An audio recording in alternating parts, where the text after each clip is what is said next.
영광을 선포한 마리아.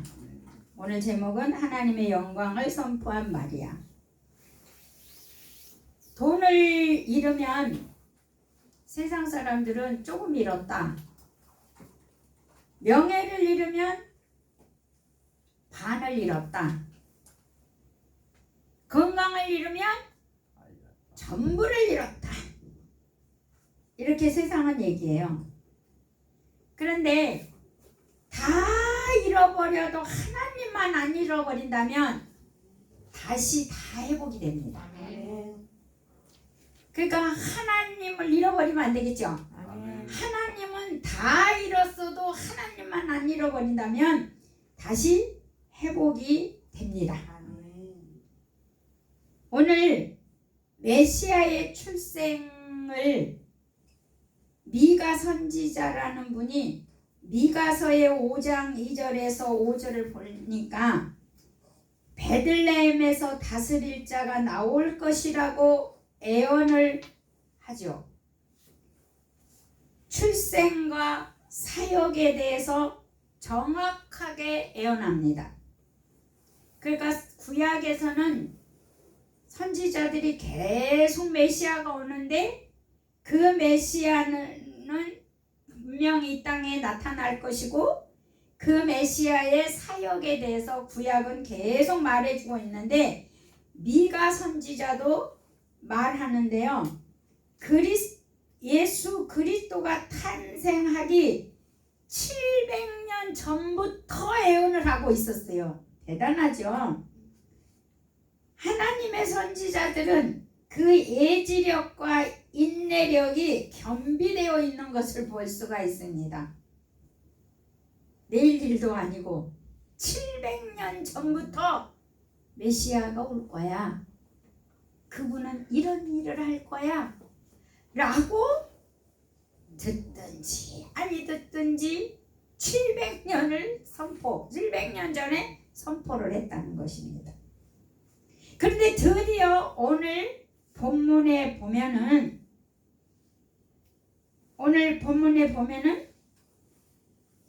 얘기하고 있습니다. 무슨 얘기를 하고 있느냐? 실제로 메시아 탄생의 사역, 그는 평강의 왕으로 오시고 구원자로 오셨습니다. 700년 전에 예언했던 것들이 이루어진 거죠. 그러면 오셔서 예수 그리스도는 뭐를 하셨냐? 죄를 패배시켜 놨죠. 그래서 오늘 본문에 마리아가 메시아를 잉태하고 하나님을 찬미하는 말씀입니다. 그래서 오늘 메시아를 잉태하고 난 마리아. 자, 마리아는 보십시오. 누가복음 1장 30절에서 31절을 한번 보시면 30절 31절 1장 30절 31절을 보시면 자 시작.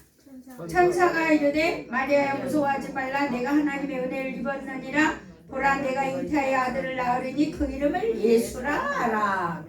자, 이 마리아에게 천사가 와서 너가 은혜를 입었는데 하나님 은혜를 입었는데 잉태하여 아들을 낳을 거다. 자, 마리아는요 깜짝 놀랄 일이에요.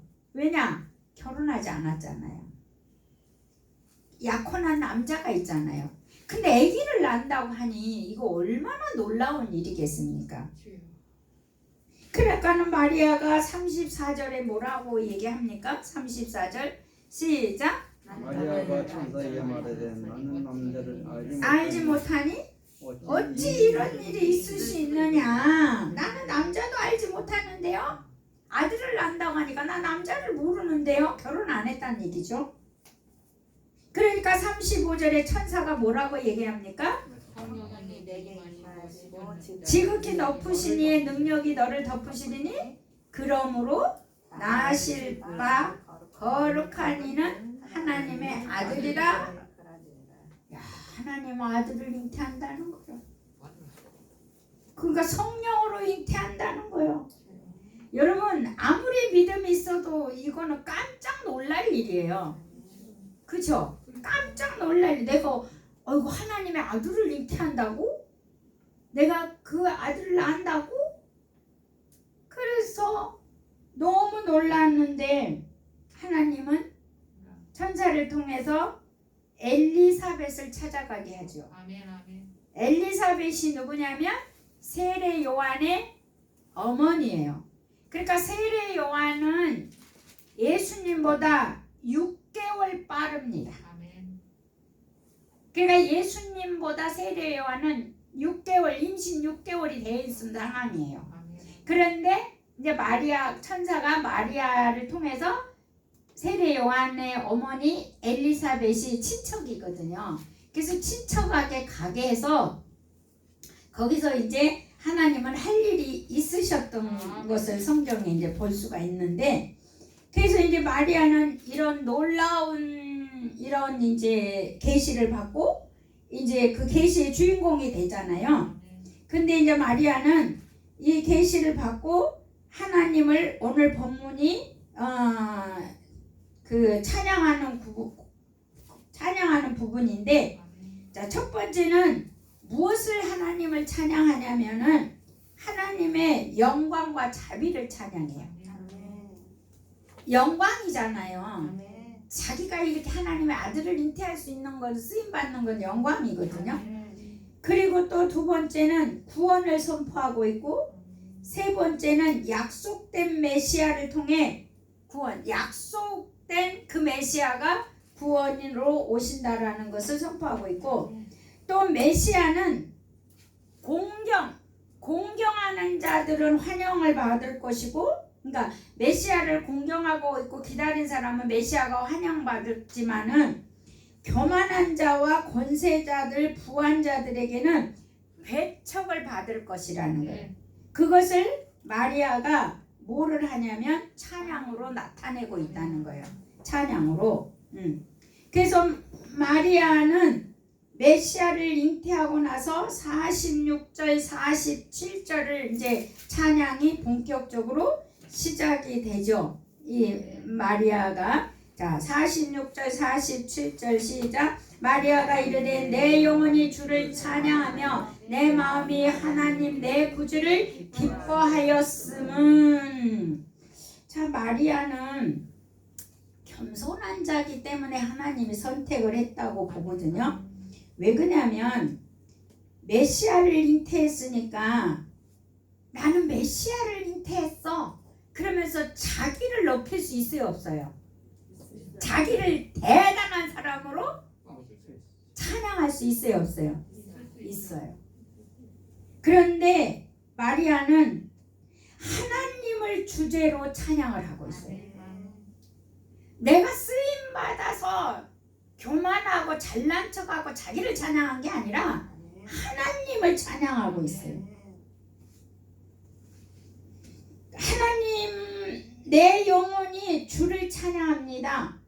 그러니까 첫째, 하나님을 주제로 찬양하고 있고, 두 번째는 기쁨의 주제로 찬양하고 있어요. 그러니까 메시아 잉태에 대한 그 기쁨, 그리고 그 메시아를 잉태하게 한 하나님을 찬양하는 거예요. 네. 근데 우리는 내가 그 일을 쓰임받았다에 찬양하고 기뻐하고 행복해하는 것이 아니었다는 거죠. 이게 우리 마리아하고 나하고 다른 점이라는 걸 볼 수가 있어요, 우리 인간이. 근데 우리가 새로운 피조물 아니면 이거를 이렇게 아마도 그렇게 할 수가 있거든요. 그러니까 마리아는 쓰임 받을 수밖에 없었던 거죠. 이런 믿음이 있었기 때문에. 그래서 48절을 보면 마리아가 48절에 그의 여종의 비천함을 보셨음이라 보라 이제후로는 만세의 날을 복이 있다 일컬음이로다. 자, 마리아가 자기를 뭐하는 사람으로 비교합니까? 비천한 사람. 그러니까 마리아는 바꿔 말하면 뭐하는 사람이야? 겸손한 사람이라는 거지. 그러니까 하나님은 겸손한 사람 쓰셔요. 이게요 은혜가 없고 겸손하지 않으면은요 어떻게 하냐면 자기를 비천하게 생각 안 해. 나는 특별해서 하나님의 아들을 잉태했다고 자랑할 수 있어. 그러니까 마리아는 쓰임 받을 수밖에 없어. 여기서 보면 잘난 척하지 않잖아요. 비천하다고 얘기하잖아요. 그 말은 겸손하다. 그래서 하나님께서 마리아 자신의 하나님은 마리아 자신의 구원자라는 것을 너무너무 그 구원을 기다리고 있었다는 걸 볼 수가 있지요. 그러니까 마리아는 구원자를 사모하고 있었어요. 사모하고. 그래므로 말미암아 자기 자신은 비천한 자고 가난한 자, 무명한 자라는 의미가 들어있지요. 근데 하나님이 자기를 쓰셨다는 거죠. 그러니까 자기는 어떤 드러내놓을 만한 요직에 있는 자도 아닌데, 그리고 나는 목적의 의미와 뭐 이런 인생의 목적도 없고 가문에 뭐 특별히 나타낼 만한 것도 없는데 하나님께서 자기를 자비와 능력과 권능을 증거하기 위해서 자기를 택했다는 거예요. 예, 그 얼마나 겸손합니까? 나는 잘났으니까 나를 택했어. 잘못하면 이렇게 생각할 수 있거든요. 그러니까 하나님은 선택하셔서 하나님의 목적과 의미와 중요성을 주시고 대단한 자로 만드셔서 사용하시고 충만케 하시고 의미 있는 삶을 하나님은 마리아에게 주시는 거죠. 그러면 마리아에게 주신 이런 삶을 우리는 안 주겠어요? 우리도 마리아처럼 겸손하다면 하나님의 뜻을 이루어드리고 그 목적과 의미와 중요성에 대단한 자로 만드신다는 거예요. 그래서 49절과 50절에서 보면 마리아는 하나님의 영광을 선포하고 있는데요. 49절과 50절 시작. 능하신 이가 큰 일을 내게 행하니 그 이름이 거룩하시며 긍휼하심이 두려워하는 자에게 대대로 이르는도다. 아멘. 자, 하나님의 권능, 하나님은 권능의 하나님이시다. 자, 권능의 하나님을 높여드리고 있어요. 그게 이제 누가복음 19장 37절에 가서 보면 누가복음 19장 37절 누가복음 19장 37절 예수님이 이제 예루살렘에 입성하실 때 나귀 타고 들어가시거든요. 근데 이제 나귀 타고 들어가시는 그 부분에서 그 내용인데요. 37절 시작. 이미 감난산 내리막길에 가까이 오심에 제자의 온 무리가 자기들이 본 바 모든 능한 일로 인하여 기뻐하며 큰 소리로 하나님을 찬양하며 능한 일로 그러니까 권능을 행하신 그분을 찬양했다 이 말이죠. 자, 그 다음에 또 마리아는 하나님은 그 권능의 하나님일 뿐만 아니라 거룩한 하나님이다. 거룩한 하나님이시다. 그게 출애굽기 15장 11절에 보면 출애굽기 11장 창세기 출애굽기 성경 앞에서 두 번째죠. 출애굽기 15장 11절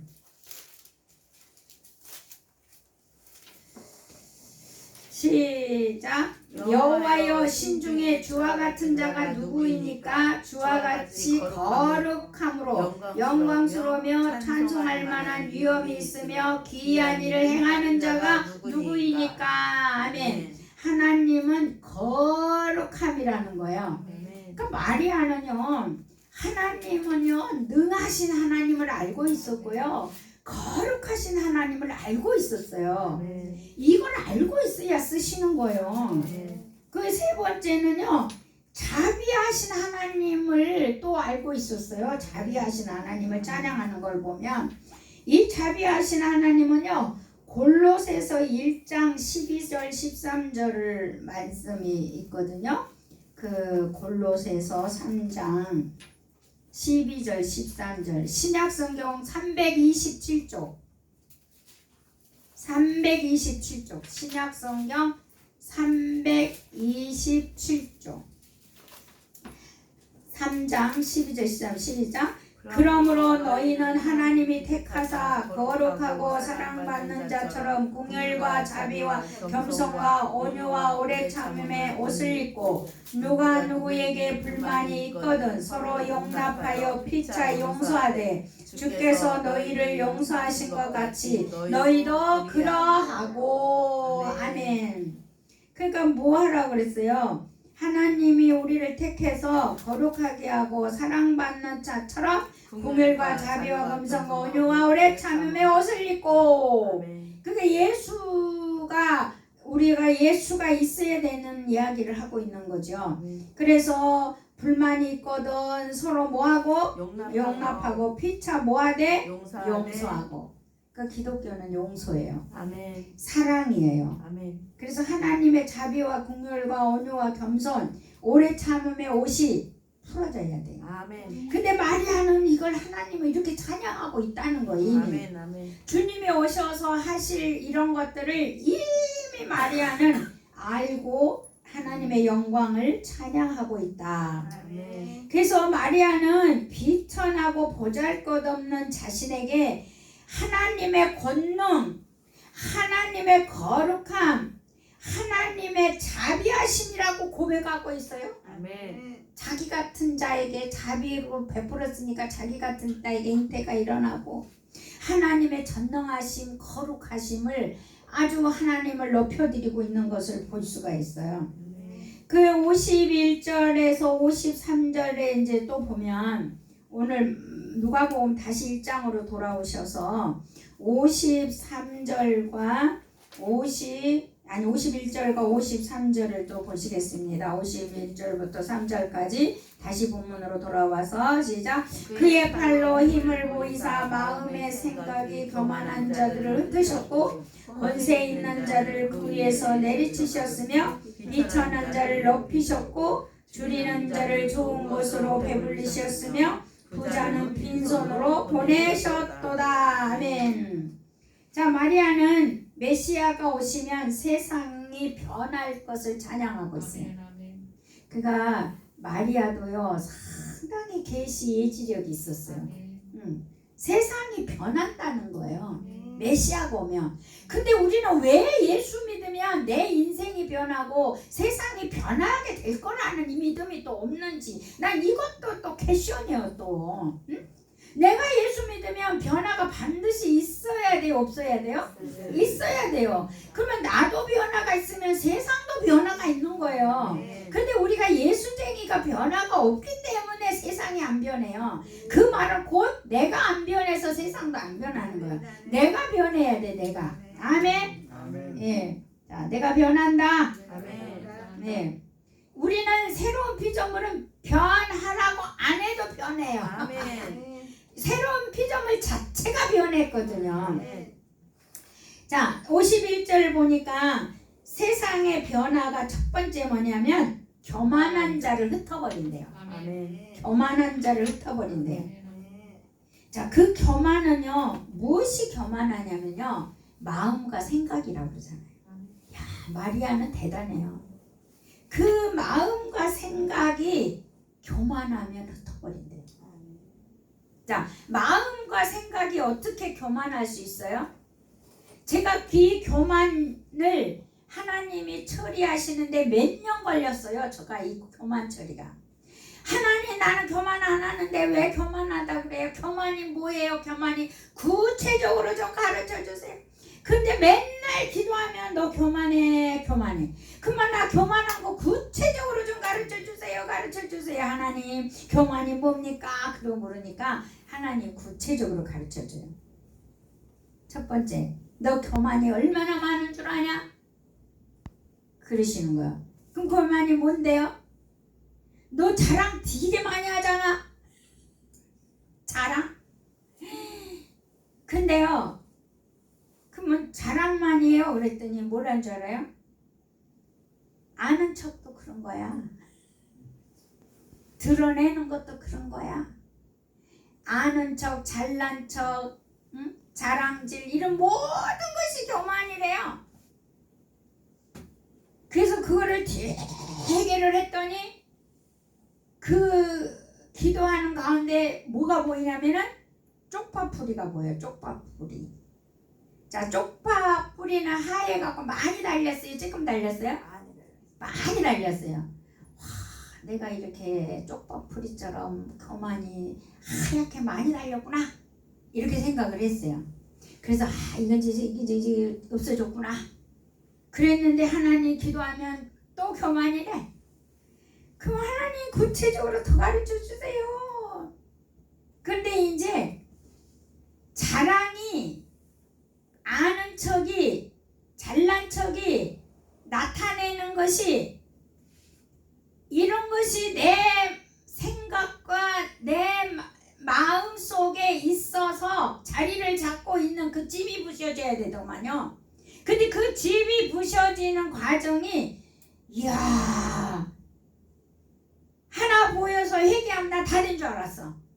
그랬더니 하나님 또 그런 거야. 대파뿌리를 보여주는 거예요. 자, 쪽파뿌리하고 대파뿌리 차이점이 뭘까요? 굵기가 달라요. 근데 몇 개 안 돼요, 가닥이. 그래서 안심이 좀 됐어요. 그래서 이제 또 하는데 이 교만이 참 처리가 어려워요. 그러니까 이 교만은 있으면 안 되는 것들이잖아요. 나를 망하게 하는 것이기 때문에 하나님 해결해 주시려고 그러는데, 또 기도하고 회개하고 드러날 때마다 했는데 나무 뿌리를 보여주는 거예요. 자, 나무 뿌리는 뭔 차이가 있을까요? 그죠? 길고 깊고 무지하게 두껍고, 그리고 땅 위로 훅 쏟아 나와가지고 사람들을 걸어갈 때 탁 걸려지게 넘어지게 하고, 그러니까 너만 넘어진 게 아니라 다른 사람도 넘어지게 하고 남을 괴롭히고, 네가 그 교만이 얼마나 너 괴롭힘이 있었는 줄 아냐? 그러면서 대파뿌리를, 아니 쪽파뿌리에서 대파뿌리에서 나무뿌리를 보여주면서 나는 억소리도 못 내게 하나님이 훈련하시더라. 그래서 나무뿌리를 보고는 그 뒤로부터는 나 자체가 교만이구나. 근데 그것을 내가 해결을 했다고 생각을 했는데, 새로운 피조물에 와서 보니까 내가 다시 안 태어나면 그것은 계속 자라올 수 있을 수밖에 없는 거예요. 그래서 새로운 피조물이 좋다는 거예요. 내가 다시 태어나야만이 그 교만의 뿌리는 사라지는 것이지, 내가 다시 안 태어나면은 절대 그 옛사람의 뿌리는 나를 평생 끌고 다닐 거라는 거예요. 예, 그래서 내가 다시 태어나야 돼요. 그것이 새로운 피조물이잖아요. 예. 자, 그래서 마리아는 이렇게 교만한 자를 흩으신다. 교만은 마음과 생각이다. 그래서 이 교만은요, 좀 잘나도 교만. 내가 외모적으로 너보다 더 잘생겼잖아. 키도 크잖아. 또 나는 너보다 일도 더 잘하잖아. 업적이 있고, 또 부가 있고, 능력이 있고, 가진 것이 있고, 유산이 있고, 내가 주의가 더 높은 것에 대해서 이런 것을 가지고 있다면 뭐라는 거죠? 교만이라는 거예요.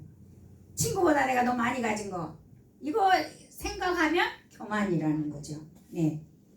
그 다음에 52절에 보니까 어떤 자들을 위해서 내리치신다고요? 네. 권세자들을 위해서 내리치신대요. 권세자들을. 자, 권세자들은 왜 하나님이 위에서 쳐버릴까요? 권세자들은. 그리고 비천한 자를 높이신다고 그랬거든요. 권세자들은요, 섬길 줄을 몰라요. 위에 있는 자들은 무조건 섬길 줄 몰라요. 우리가 섬겨야. 예수님은 위에 있는 분인데 이 땅에 오신 게 왜 오셨다 그랬어? 나는 섬기러 왔다 그랬어. 섬기러. 그러니까 우리는 섬기는 것이 당연한데 내가 좀 남보다 많이 섬기면 기분 나빠 안 나빠요? 안 나빠요. 내가 저 사람보다 더 봉사도 많이 하면 기분 나쁜 거예요. 안 나빠요. 그치? 우리가 저 사람보다 봉사를 더 많이 하면 기뻐해야 되고 좋아해야 되고 하나님께 영광이고 내가 봉사를 더 많이 하고 섬기면은 그만큼 나에게 축복의 통로가 더 열린다라는 그런 믿음이 있어야 되는데 왜 나만 시키냐? 나만 그런 분이 있었어요. 나만 시킨다는. 근데 가만히 보니까 나도 나만이었더라고. 왜 엄마는 나만 갖고 그래? 그게 있었어요. 나도. 왜? 아들 원했다가 내 밑에 아들 낳았잖아요. 그러니까 그 아들이 얼마나 금지옥역이겠어요. 그러면 나는 찬밥이었겠죠. 그러니까는 둘이 싸우면 누구를 야단치겠습니까? 그치? 그러니까 엄마는 왜 나만 갖고 그래? 이게 있는 거예요. 저한테도. 자, 그래서 권세 있는 자들은 하나님이 위에서 치시는 이유가 마태복음 19장 28절에 보니까 마태복음 19장 27절 마태복음 19장 27절 28절 자, 마태복음 19장 28절 시작. 예수께서 이르시되 내가 진실로 너희에게 이르노니 세상이 새롭게 되어 인자가 자기 영광의 보좌에 앉을 때에 나를 따르는 너희도 12보좌에 앉아 이스라엘 12지파를 심판하리라. 그러니까 하나님은 너희에게 이르노니 뭐 하라고요? 세상에 새롭게 되어 인자가 자기 영광에 앉을 때 나를 따르는 자. 그러니까 따라야 돼요? 안 따라야 돼요? 근데 권세 있는 자들은 따르겠어요? 안 따르겠어요?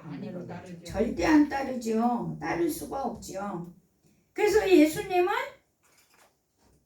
따르는 자가 뭐에 되는 자면은요, 예수님을 따르는 자가 섬기는 자가 되죠. 네. 그래서 섬기는 자가 되지 않을 때는 뭐 하는 거죠? 심판의 자리에 들어가게 되는 거죠. 그러므로 말미암아 권세 있는 자들이 가진 것들이 무엇일까요? 자, 권세 있는 자들이 가진 것은요, 목적을 추구하기 위해서 다른 사람을 희생시키죠. 사람을 악용하고 탈취하고 무시한 그런 권세가 있죠. 예. 그래서 하나님은 위에서 내리치실 것이라고 마리아가 찬양하죠. 그리고 비천한 자를 높여주실 것이라고 표현하고 있습니다. 그러면 53절에 보면, 자, 53절 오늘 누가복음 다시 1장으로 가서 53절에 보니까 무슨 말씀입니까? 줄이는 자를 좋은 것으로 배불리셨으며 부자는 빈손으로 보내셨도다. 줄인 자는 좋은 것으로 먹이고 부자는 빈손으로 보내신다. 왜 그럴까요? 부자일 때 가난한 사람을 돌봐야 하는 거예요. 근데 이 돌보지 않는 자이기 때문에 빈손으로 보내게 했다는 거죠. 그래서 세상에서 가지지 못한 자들은요, 에베소서 1장 3절에 보니까 하늘에 속한 신령한 복을 줬대요. 그러니까 세상에서 우리가 가지지 못했다고 너무 가지지 못했다고 비관할 필요 없어요. 왜 그러냐면 하나님은 줄인 자, 없는 자에게 더 좋은 걸 주고 싶어 하신대. 예, 그러니까 우리는 하나님께만 그 안에, 그리스도 안에, 그러니까 옛날에 이런 말에서 붙어만 있어라 이런 얘기를 했거든요. 근데 그 말은 그리스도 안에만 있어라. 그 붙어 있어라가 아니라 그리스도 안에만 있어라. 그러면 줄인 자에게 좋은 것을 먹인다. 우리 하나님은 좋은 걸 먹이지 부자는 빈손으로 보낸다는 거예요. 예. 근데 그럼 부자가 빈손으로 안 가려면 어떻게 해야 돼요? 베풀었어야 돼. 돌봐야 되는 거죠. 그래서 세상에서 가지지 못한 것에 대해서 너무 속상해하지 마라. 에베소서 1장 3절에 보니까 하늘에 속한 신령한 복을 너희가 가졌다. 예. 시간이 많이 가서 이거 한번 그래도 찾아볼까요? 에베소서 1장 3절. 시간이 많이 가서 자, 에베소서 1장 3절. 에베소서 1장 3절. 신약성경